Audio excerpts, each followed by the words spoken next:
छत्रपती संभाजीनगरमधल्या वाळूजमधून एक धक्कादायक घटना समोर आली आहे। पार्किंगमध्ये लावलेली एक क्रेटा कार अचानक रिव्हर्स घेत थेट मेडिकल दुकानात घुसली। सुदैवाने या घटनेत कोणीही गंभीर जखमी झालं नाही, मात्र एक महिला आणि तिच्या लहान बाळाचा जीव थोडक्यात बचावला।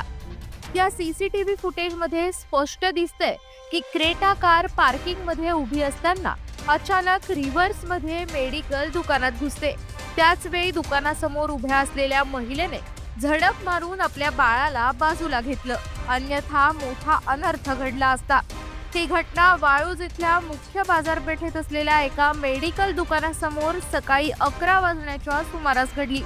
या अपघातामुळे दुकानाच्या काउंटरचं आणि आतील साहित्याचं मोठं नुकसान झालंय।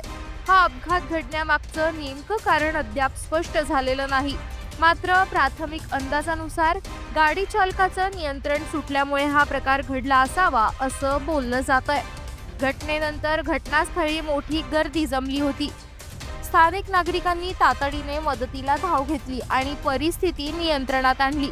सुदैवाने या अपघातात कोणतीही जीवितहानी झाली नाही, पण एका क्षणाच्या निष्काळजीपणामुळे मोठा अपघात घडू शकतो हे या घटनेवरून स्पष्ट होतं।